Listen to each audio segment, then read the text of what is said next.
بظاہر ایسا لگ رہا ہے کہ مسلمانوں کو شکست ہوئی ہے، کیونکہ وہ صلح نامہ جو بھی پڑے گا اول نظر میں کہے گا بھائی یہ تو تم نے ساری ان کی شرطیں مان لی، ایک تو تمہیں عمرہ نہیں کرنے دے رہے وہ،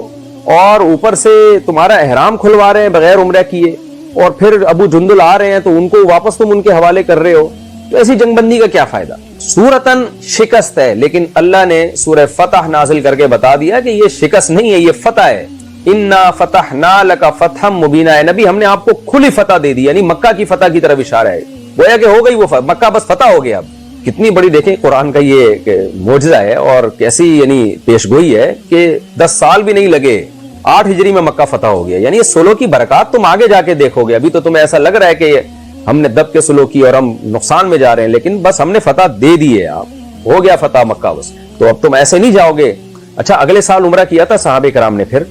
وہ شاید میں شان نزول میں نا یہ واقعے کا یہ پہلو بیان کرنا بھول گیا، ہوا یہ تھا کہ جب معاہدہ ہوا نا کہ اس سال عمرہ نہیں کریں گے اگلے سال عمرہ کریں گے، تو اگلے سال پھر آپ صلی اللہ علیہ وسلم نے عمرہ کیا، لیکن آپ نے بڑی تعداد میں اصحاب رسول کو آپ لے کر گئے کہ مشرکین کا کوئی بھروسہ نہیں، ایسا نہ معاہدہ توڑ دیں، تو اس میں پھر منافقین نہیں گئے کیونکہ ان کو ڈر تھا کہ جنگ ونگ ہو گئی تو ہم تو مارے جائیں گے، تو ان منافقین کا بھی آگے تذکرہ ہے۔ اسی طرح صلح حدیبیہ میں بھی منافقین شریک نہیں ہوئے، جب نبی عمرہ کرنے جا رہے تھے نا صلی اللہ علیہ وسلم تو 6 ہجری میں، تو منافقین شریک نہیں ہوئے، اس وقت بھی ان کو ڈر تھا کہ پتہ نہیں کچھ ہو نہ جائے ہمارے ساتھ، اس لیے اس میں منافقین کی بھی برائی ہے، نہ اس سال گئے نہ اگلے سال گئے منافقین۔ تو اللہ نے فرمایا ہم نے آپ کو فتح دے دی ہے، لیغفر لک اللہ ما تقدم من ذنبک، ہم نے کیوں فتح دے دی آپ کو؟ مکہ بس ہوا چاہتا ہے، فتح ہونا چاہتا ہے، ہوا چاہتا ہے، یعنی ایسے جیسے یہ کام ہو گیا ہے تاکہ اللہ آپ کی خطاؤں کو معاف کر دے۔ کیا مطلب؟ یعنی مکہ جب فتح ہوگا تو لوگ جوق در جوق اسلام میں داخل ہوں گے، تو یہ سب چیزیں آپ کے اعمال میں لکھی جائیں گی،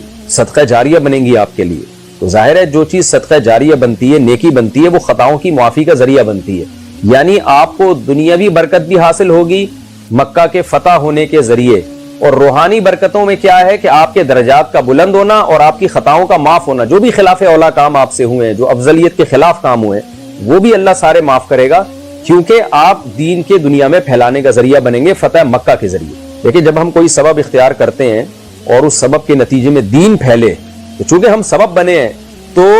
ہمیں بھی اس کا اجر ملتا ہے، اور اجر کی 2 صورتیں ہی قرآن بیان کرتا ہے، آپ کی خطائیں معاف ہوں گی اور آپ کے اعمال میں نیکیاں لکھی جائیں گی۔ تو اللہ نے فرمایا کہ روحانی برکت اس کی یہ ہوگی کہ اللہ تعالیٰ آپ کی خطاؤں کو معاف کرے گا، یعنی ہم مکہ اس لیے فتح کریں گے تاکہ آپ کی مزید خطائیں معاف ہوں، آپ کے درجات بلند ہوں۔ وما تاخر ویتم نعمتہ علیک، اور تاکہ اللہ اپنی اس نعمت کو آپ پر مکمل کر دے، اپنی نعمت کو۔ وہ نعمت کیا ہے کہ دین کا غلبہ، آپ اللہ کے آخری پیغمبر ہیں، تو یہ نعمت کی تکمیل ہوگی مکہ کے